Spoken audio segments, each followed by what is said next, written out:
తమిళనాడును వర్షాలు వీడడం లేదు. బంగాళాఖాతంలో నెలకొన్న వాయుగుండం కారణంగా తమిళనాడు వ్యాప్తంగా పలు జిల్లాల్లో భారీ వర్షాలు కురుస్తున్నాయి. చెన్నై, కడలూరు, నాగపట్టణం, ఎన్నూరు, కాట్టుపల్లి, పుదుచ్చేరి, కారైక్కల్, పాంబన్, తూతుక్కుడి తదితర హార్బర్లలో 3వ నెంబర్ ప్రమాద సూచిక ఎగరేశారు. ముందస్తు జాగ్రత్త చర్యలుగా తిరువల్లూరు, విలుపురం, తంజావూరు, తిరువారూరు, కడలూరు, మైలాడుతురై, నాగపట్టణం, తిరుచి, రామనాథపురం తదితర జిల్లాల్లో పాఠశాల, కళాశాలలకు సెలవు ఇచ్చారు.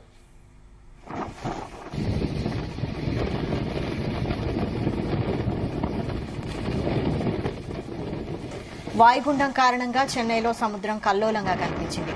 ముఖ్యంగా ఎన్నూర్, తిరువొత్తియూర్, కాసిమేడు తదితర ప్రాంతాల్లో అలలు ఎగిసిపడ్డాయి. చెన్నైలో ఇవాళ కంటే 29న భారీ వర్షం, 30న అతి భారీ వర్షం కురుస్తుందని వాతావరణ పరిశోధన కేంద్రం తెలిపింది.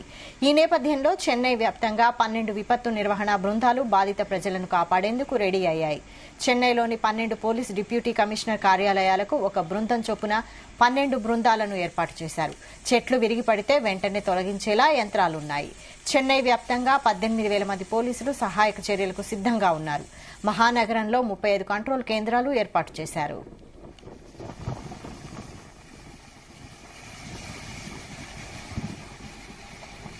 రామేశ్వరంలో 60 కిలోమీటర్ల వేగంతో గాలులు వీస్తుండటంతో సముద్రంలో పెద్ద ఎత్తున అలలు ఎగిసి పడుతున్నాయి.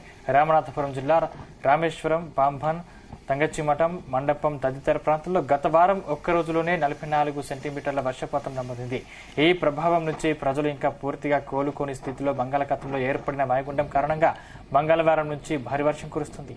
భారీ వర్షం కారణంగా హరిచల్, మునై, ధనుష్కోటి, కోదండరామర్ ఆలయం తదితర చోట్ల పర్యాటకుల సంఖ్య తగ్గింది.